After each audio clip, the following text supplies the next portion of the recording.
Hello students, आपका हमारे YouTube channel पर नए टॉपिक के साथ स्वागत है।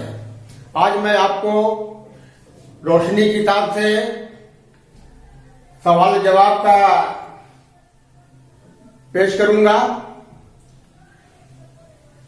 रोशनी किताब से भी बहुत सारे सवाल पूछे जाते हैं, इसको भी आप ध्यान से पढ़ेंगे। सबसे पहला सवाल है, उर्दू का पहला शायर किसे तस्लीम किया जाता है? तो उर्दू का पहला शायर जो है अमीर खुसरू को तस्लीम किया जाता है। सवाल नंबर 2, बाबाए उर्दू किसे कहा जाता है? तो बाबाए उर्दू मौलवी अब्दुल हक को कहा जाता है। मौलवी अब्दुल हक को कहा जाता है। सवाल नंबर 3, उर्दू के पहले साहिब दीवान शायर कौन है? तो उर्दू का पहले साहिब दीवान शायर जो है कुली कुतुब शाह है। कौन है?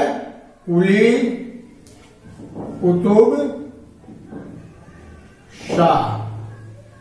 तो याद रखेंगे, उर्दू का पहला शायर अमीर खुसरू, बाबाए उर्दू किसे कहा जाता है? मौलवी अब्दुल हक को, और उर्दू के पहले साहिब दीवान शायर जो है कुली कुतुब शाह है। उसके बाद मैंने 3 सवाल टेस्ट में पढ़ाया है। अब मैं चौथा सवाल है मेरा, हमारे निसाब में कितने इलाकाई अदब के अफसाने हैं? यानी रोशनी किताब में कितने अफसाना है? तो इसका जवाब होगा 6 अफसाना है। 6 अफसाने हैं। 6 अफसाने हैं। यानी अफसाना रोशनी किताब में कितने हैं? 6 हैं। इसी तरह नंबर 5 में हमारे निसाब में कितने इलाकाई जुबानों की नज़में हैं? नज़्म जो है अलग अलग जुबान में, अलग अलग भाषा में मतलब पढ़ाया गया है। तो इसमें नज़्म के बारे में पूछ रहा है कि कितनी जुबान में ये किताब में नज़्म दिया गया है? तो ये लिखेंगे, नज़्म हो जाएगा 5 नज़्में हैं जो इलाकाई जुबान में है। नंबर 6 में वो कौन ऐसी इलाकाई जुबान है जिसकी अफसाना और नज़म दोनों हमारे निसाब में है? यानी अफसाना भी जो है उसी जुबान में है और नज़म भी उसी जुबान में है। यह है आपका मलयालम। मलयालम में जो है आप रोशनी किताब में अफसाना भी लिखा गया है और नज़म में भी मलयालम जुबान में लिखा गया है। नंबर 7, वात्रिक क्या है? तो वात्रिक एक नदी का नाम है। वात्रिक क्या है? एक नदी का नाम है। 8वां पर सवाल है, वात्रिक नदी, देखिए यहाँ नदी आ रहा है। वात्रिक नदी किस रियासत या सूबा या स्टेट में वाक़ है? यानी वात्रिक नदी कहाँ है? तो ये आप कह सकते हैं का जवाब होगा गुजरात में है। यानी गुजरात में वात्रिक नदी वही है। सवाल नंबर 9, कहानी अर्जुन में अर्जुन किसका नाम है? तो अर्जुन किसी आदमी का नाम होता है, लेकिन इस कहानी में अर्जुन एक दरख्त का नाम है। एक दरख्त का, याद रखेंगे, दरख्त का यानी एक पेड़ का नाम है अर्जुन कहानी के अंदर में। नंबर 10, तरजोई कहाँ रहती है? तो तरजोई जो है ये एक झोपड़ी में रहती है। कहाँ रहती है? झोपड़ी में। अब सवाल इस तरह से कर सकता है कि तरजोई कहाँ रहती है? महल में, और किसी स्टेट का नाम दे सकता है ऑप्शन में, और एक झोपड़ी भी रहेगा। तो जवाब जरूर देंगे कि तरजोई झोपड़ी में रहती है।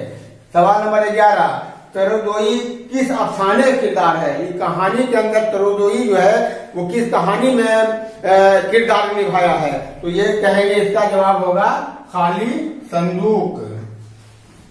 खाली संदूक जो कहानी है उसमें। सवाल नंबर 12, उर्दू किस जुबान से निकली है? तो उर्दू जो है खड़ी बोली से निकली है। खड़ी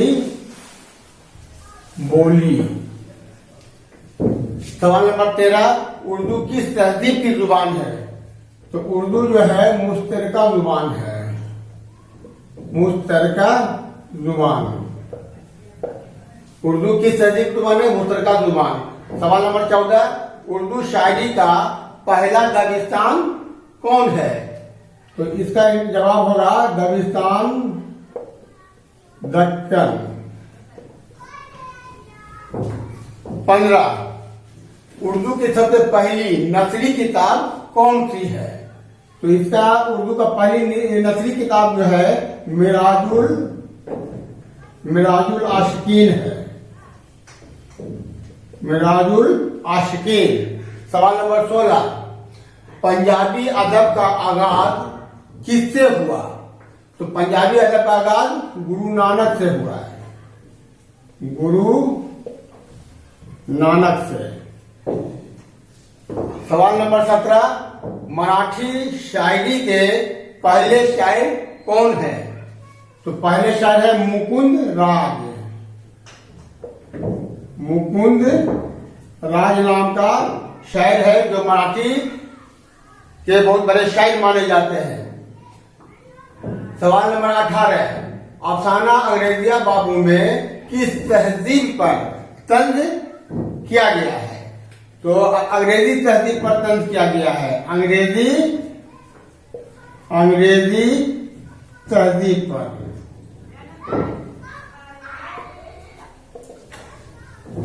सवाल नंबर 19, तरहतोई के भाई का नाम क्या है? ये बहुत इंपोर्टेंट क्वेश्चन है, इसलिए इसको याद रखेंगे। तरहतोई के भाई का नाम था सोमेश्वर। क्या नाम था? सोमेश्वर। इस तरहतोई का भाई का नाम है।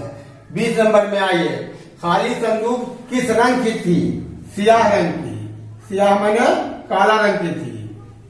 सियाह रंग की संदूक थी। सवाल नंबर 21, दास जी कहाँ मैनेजर थे? तो दास जी जो थे ये मेस जहाँ खाना बनता था वहीं के मैनेजर थे। मेस के मैनेजर थे।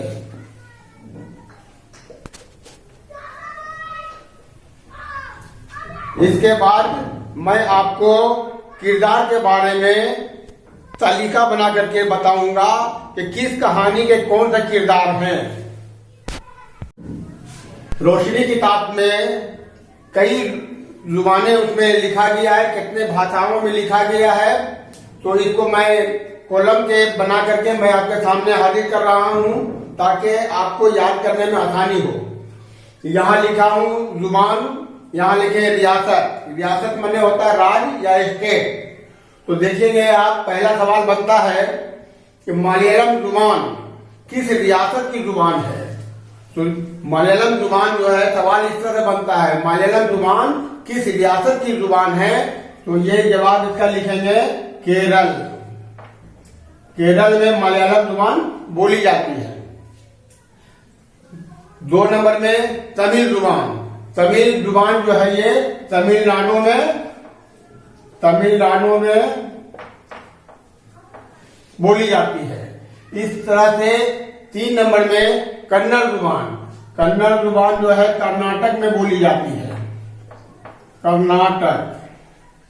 इसी तरह आप देखेंगे जितने भी राज्य हैं या रियासत है, अब यहाँ से गुजरात है तो गुजराती लिख देंगे, पंजाबी है तो पंजाब लिख देंगे, मराठी है तो महाराष्ट्र लिख देंगे, आसामी है तो आसाम लिख देंगे, उड़िया है तो उड़ीसा लिख देंगे। यानी जुबान और स्टेट तकरीबन मिलता है, इसलिए इसको आप आसान तरीके से आप बना सकते हैं कि गुजराती जुबान किस रियासत की है? तो गुजरात का है, गुजरात लिख देंगे। पंजाबी जुबान किस रियासत की है? तो पंजाब का है। आसान तरीके से आप समझ सकते हैं। 6 में मराठी जुबान है तो ये महाराष्ट्र में बोली जाती है, महाराष्ट्र में। आसामी जुबान किस रियासत में बोली जाती है? तो आसाम में। उड़िया जुबान किस रियासत में बोली जाती है? तो उड़ीसा में। और आप 9 नंबर में आ जाइए तो मैथिली जुबान। मैथिली जुबान बिहार में तो ऐसे अनेक भाषाएं हैं, अनेक जुबान है, लेकिन मैथिली के बारे में जब चर्चा होगी तो मैथिली जुबान जो है दरभंगा में बोली जाती है, जो बिहार में पड़ता है। इस तरह से 9 सवाल हैं। 9 सवालात में जवाब भी हमने बता दिया है और सवाल अब इस सवालों का जवाब इस तरह से बन सकता है। नंबर 1 सवाल, तमिल किस रियासत की जुबान है? तो जवाब हो जाएगा तमिलनाडु। इसी तरह सारे जुबान का सवाल इसी तरह से बनेगा और जवाब आप इसी तरह से आप देते चले जाएंगे। इस तरह से नंबर 1 में सेकेंड हैंड अफसाना है, किस कहानी का किरदार है? किरदार का मतलब होता है पात्र।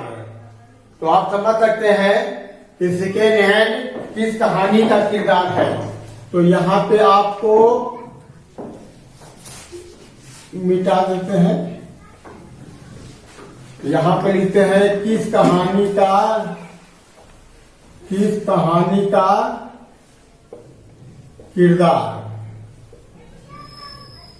है। किरदार माने होता है पात्र।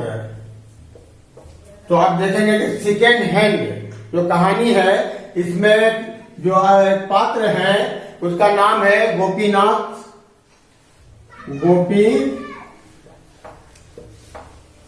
एक किरदार गोपीनाथ है और दूसरा जो है शारदा है। शारदा, ये दोनों जो है सेकेंड हैंड कहानी का किरदार है। उसके बाद आते हैं वात्री के किनारे। वात्री के किनारे का पात्र जो है वो है नवल नाम का है। नवल और मूसा, ये दोनों इस कहानी के पात्र हैं। नंबर 3 सूरज का घोड़ा। सूरज का घोड़ा के जो पात्र हैं उनका नाम है वेंकट कृष्णा। वेंकट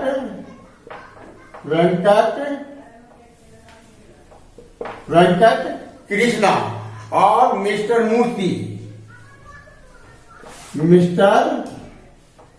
मूर्ति, ये दोनों जो है सूरज का घोड़ा का पात्र है यानी किरदार है। 4 नंबर में आता है अर्जुन। अर्जुन का जो है इसमें बहुत सारे किरदार हैं। विशाल महतो है। विशाल महतो है इसका मेन, इसका जो है विशाल महतो ही इसका मुख्य किरदार है। लेकिन विशाल के साथ मोहिनी भी है, केतु भी है। ये अर्जुन कहानी का मुख्य पात्र में गिनती आता है। विशाल महतो, मोहिनी, केतु, राम हलदर, ये भी राम हलदर भी बहुत मशहूर है इसमें। और उसके बाद एक नाम और आता है पीताम्बर। ये अर्जुन कहानी का मुख्य किरदार ये लोग निभाया है। विशाल महतो, मोहिनी, केतु, राम हलदर और पीताम्बर। इसी तरह नंबर 5 में खाली संदूक। खाली संदूक में जो है चिरादोई नाम का चिरादोई का भाई का नाम क्या था? सोमेश्वर। इस सब इसका भी मुख्य पात्र है। और हैबर हैदी भी इसमें पात्र बना है। हैबर हैदी ये खाली संदूक के मुख्य किरदार में गिनती आता है। उसके बाद नंबर 6 में अंग्रेजिया बाबू। अंग्रेजिया बाबू में जो है मधुकांत।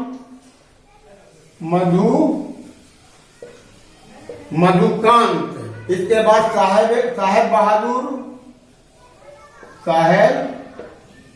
बहादुर और साथ में इनका है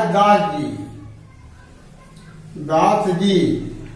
इसके मुख्य पात्र हैं। मुख्य अंग्रेजिया बाबू के कहानी के किरदार में ये सब निभाया है, ये सब नाम है। इसलिए इसको हम तालिका की तरह आपको बता करके क्लियर कर दिए हैं ताकि आपको किरदार किस कहानी से में है ये आप आराम से याद कर सकते हैं। सवाल इस तरह से बन सकता है जैसे सवाल राम हलदर किस कहानी का किरदार है। तो आप देख लीजिए इसमें राम हलदर जो है अर्जुन कहानी से है।